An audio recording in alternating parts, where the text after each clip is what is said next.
Il-budget imressaq nhar it-tnejn jinkludi wkoll numru ta' miżuri maħsuba biex jinċentivaw in-negozji.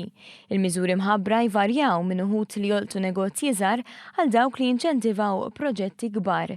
Fost oħrajn mis-sena d-dieħla kull min jirreġistra kumpanija b'kapital ta' mhux aktar minn 1500 euro se jibda jħallas 100 euro minn flok 250 għal-reġistrazzjoni.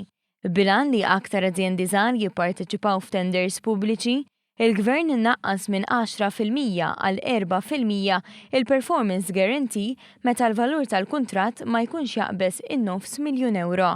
F'dan il-budget il-Gvern reġa' ta' inċentivi lin-nisa biex jidħlu fid-dinja tax-xogħol.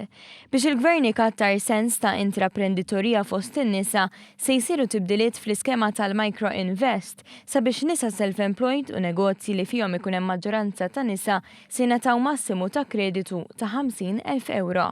Bilan li jkun attirat aktar investiment, il-Gvern ħabbar li se jibdel id-dera taż-żona industrijali tal-Imrieħel. Għaldaqstant se jingħata bidu għal master plan biex iż-żona industrijali tal-Imrieħel tinbidel minn waħda ta' telqa għal ħabb ta' negozju u kummerċ. Sal-aħħar ta' din is-sena il-Gvern mistenni jħabbar regoli ġodda dwar il-ħinijiet tal-ħwienet. Din id-deċiżjoni se tittieħed wara li ntemmet konsultazzjoni fuq il-White Paper dwar il-ħinijiet tal-ħwienet. Fil-budget tħabbar ukoll il-Malta Enterprise se tkompli tiżviluppa numru ta' skemi ta' għajnuna. Fost dawn hemm għajnuna għall-artiġjanat.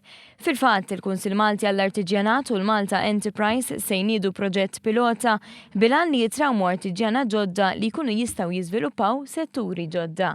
Fil-budget tħabbar ukoll li biex tkun iffaċilitata r-riċerka u l-innovazzjoni, intrapriżi li jimpjegaw persuni li għandhom dottorat jew qed jistudjaw għal dottorat fix-xjenza, fl-informatika u fl-inġinerija se jingħataw kreditu fiskali sa massimu ta' 10,000 euro.